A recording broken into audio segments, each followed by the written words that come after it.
आप जिनसे प्रेम करते हैं सदा उनके समीप रहना चाहते हैं, नहीं चाहते कि कभी अपनों से दूर होना पड़े, बिछड़ना पड़े।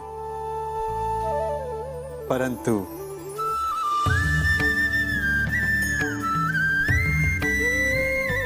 एक समय के पश्चात अपनों से दूर हो जाना उन्नति के लिए आवश्यक है। आप माता पिता हैं ना? यदि आप अपनी संतान के जीवन के हर पग पर उनका मार्गदर्शन करते रहेंगे तो आपकी संतान स्वयं मार्ग चुनना कैसे सीखेगी?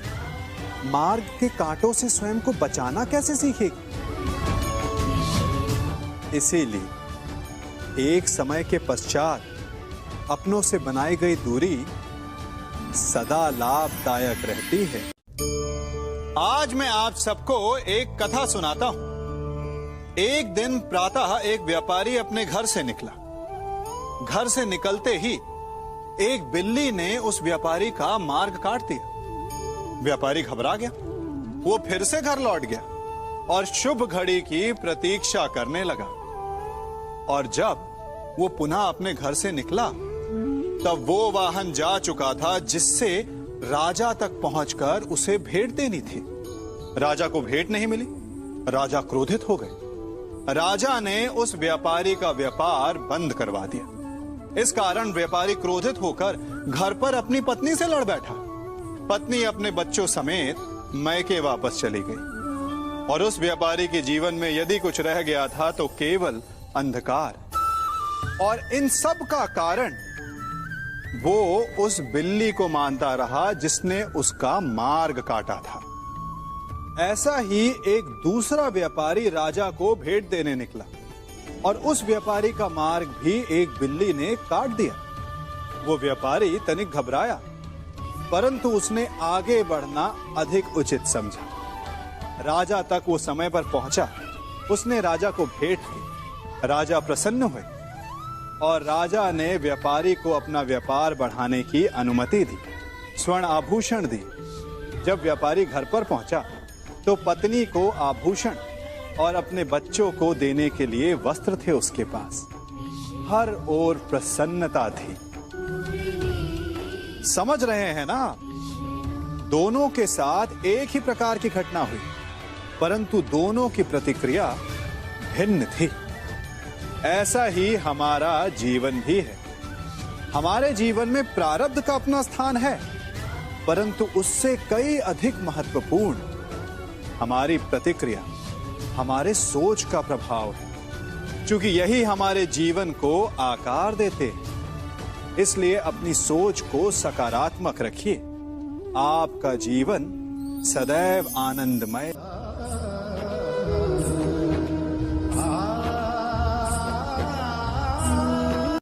हम सभी अपने जीवन में कोई ना कोई कार्य करते हैं।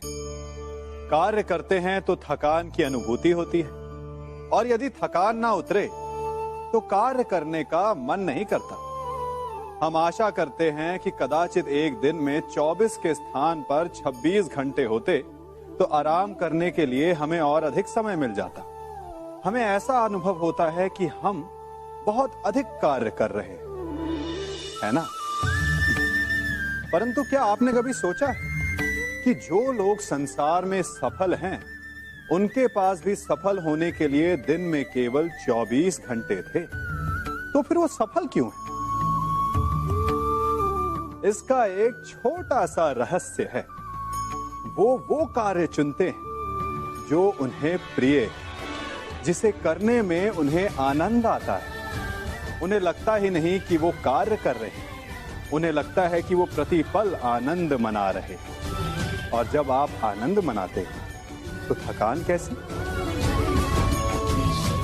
इसलिए यदि आप जीवन में कोई भी कार्य करें तो वो आपके मन को भाना चाहिए, या जो कार्य आप कर रहे हैं उसे अपने मन को भा देने दो।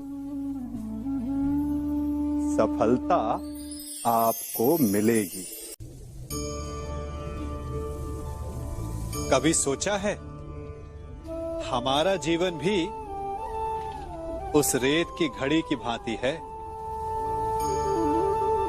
जो रेत नीचे गिर चुकी है वो हमारा अतीत है, जो अब भी ऊपर है वो हमारा आने वाला भविष्य है, और वर्तमान ये संकुचित स्थल है जहां से धीरे धीरे करके रेत गिर रही है। अर्थात हमारे पास जीने के लिए यही एक क्षण है। उसका उपयोग कैसे करना है ये हम पर निर्भर करता है। जो बीत गया उसका दुख मनाना है, या जो भविष्य में होने वाला है उसकी प्रतीक्षा में क्रोध करना है। सब कुछ करने के लिए यही एक क्षण है। प्रसन्न रहना है तो उसके लिए भी यही एक पल है। प्रतीक्षा करते रहोगे तो ये पल भी भूतकाल में बदल जाएगा। इसलिए आनंद के लिए, परोपकार के लिए प्रतीक्षा ना कीजिए। आपके पास जो पल है उनका भरपूर सदुपयोग कीजिए, क्योंकि इस घड़ी को पलटकर आप फिर से समय अवश्य गिन सकते हैं, परंतु अपना बीता हुआ समय आप वापस नहीं लौटा पाएंगे।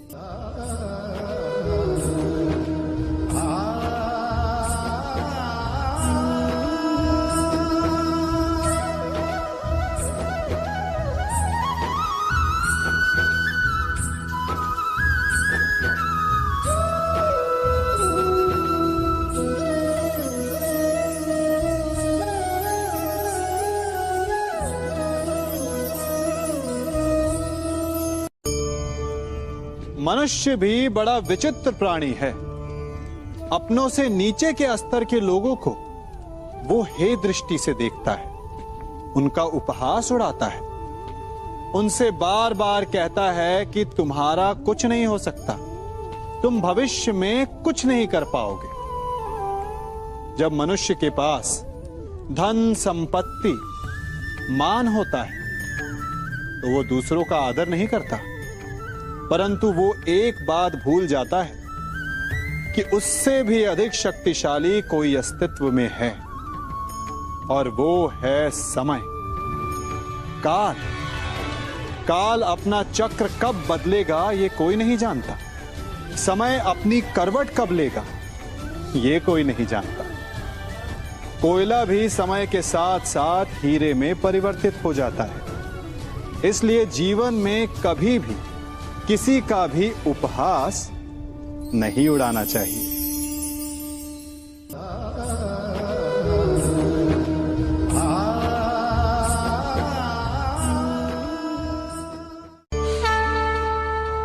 गर्व, अभिमान और अहंकार, ये तीनों सुनने में एक जैसे लगते हैं, परंतु तीनों का अर्थ भिन्न होता है और परिणाम भी। तीनों का आरंभ प्रेम से होता है। स्वयं से प्रेम, परिश्रम हमारे मन में गर्व को जन्म देता है और सफलता अभिमान जगाती है। यहां तक ठीक है, परंतु जब ये भावना अहंकार बन जाती है तब वो समस्या बन जाती है, क्योंकि सबसे बुरा अंत अहंकारी का ही होता है। परंतु मनुष्य के लिए पहेली यही है कि पहचाना कैसे जाए कि अहंकार जग गया है और उसका दमन आवश्यक है। इसका उत्तर मैं नहीं, आपका मन देगा। जब तक आप स्वयं से प्रसन्न हैं, जब तक आप सबसे ऊंचा उठने का प्रयास कर रहे हैं, तब तक ठीक है।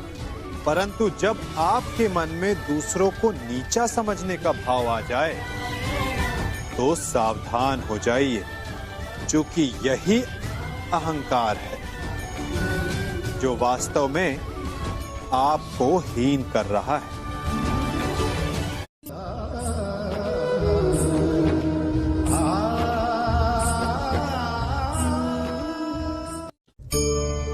आज मैं आप सबको एक कहानी सुनाता हूं। एक दिन गोकुल में दो व्यापारी आए। एक व्यापारी शहद का था। बड़ा मीठा शहद था उसका, परंतु वो गोकुल में टिक नहीं पाया। उसके व्यापार ने घाटा खाया और शीघ्र ही वो गोकुल छोड़कर चला गया। और दूसरा व्यापारी मिर्च का था। पहले दिन वो एक पोटली लाया और दूसरे ही दिन वो पूरी बैलगाड़ी भर कर लाया। और धीरे धीरे पूरी मथुरा में उसकी धाक जम गई। मुझे बड़ा आश्चर्य हुआ, तो मैंने बाबा से पूछा कि ऐसा क्यों कि एक मीठे शहद का व्यापारी कंगाल हो गया और एक मिर्च का व्यापारी धीरे धीरे नगर सेठ बन गया। बाबा मुस्कुराए और उन्होंने कहा कि मीठी बोली बोलने वाले की तीखी मिर्च भी बिक जाती है, और जो कड़वी बोली बोलता है उसका मीठा शहद भी नहीं बिकता। वाह, कितने उत्तम विचार हैं उनके, और उचित ही है। मनुष्य अपने जीवन में सदैव अपने वचनों से उठता है और अपने वचनों से ही गिरता है। इसलिए अपने जीवन में सदैव मीठी बोली बोलने का प्रयास कीजिए। आपका जीवन सरल हो जाएगा। मनुष्य की सबसे बड़ी दुर्बलता क्या होती है? सोचिए। धन, प्रेम, अहंकार। मनुष्य की सबसे बड़ी दुर्बलता होती है उसके रहस्य।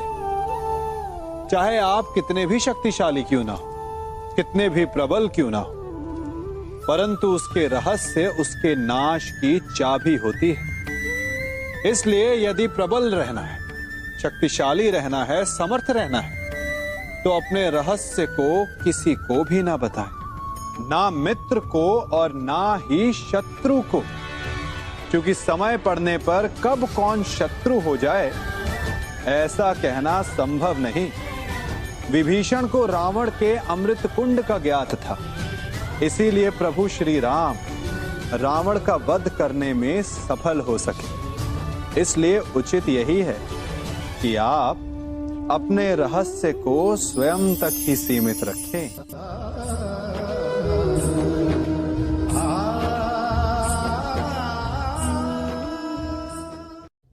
युवा अवस्था भी हमारे जीवन का कितना सुंदर काल होता है ना। बाहु में बल, मन में कुछ बड़ा कर जाने की चाह, आंखों में भविष्य के सुंदर और कोमल सपने। और इसी अवस्था में मनुष्य के भीतर पनपता है प्रेम।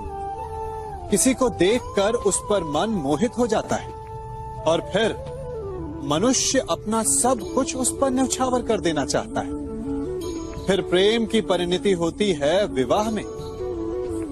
क्यों? सबको अपने खट्टे मीठे संस्मरण स्मरण हुआ है ना। परंतु यहीं से अधिकतर माता पिता और संतान के मध्य विचारों का विरोध प्रारंभ हो जाता है। संतान को लगता है कि उसका चुना जीवन साथी ही उसके लिए उपयुक्त है, और माता पिता को लगता है कि संतान अनजाने में भूल कर रही है।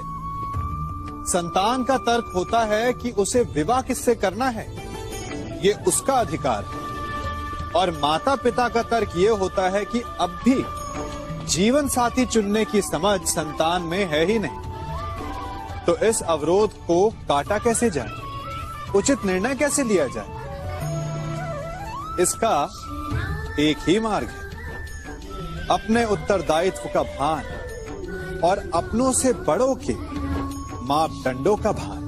विवाह करने से पूर्व ये जान लेना आवश्यक है कि विवाह केवल अपने प्रेम को पाने का मार्ग नहीं है, अपितु विवाह से जीवन का एक नया द्वार भी खुलता है। और हर नए जीवन के साथ नए उत्तरदायित्व भी होते हैं। और यदि इन उत्तरदायित्वों को समझकर निर्णय लिया जाए तो विश्वास कीजिए आपका दाम्पत्य जीवन आनंद से भरा रहेगा और आपको कभी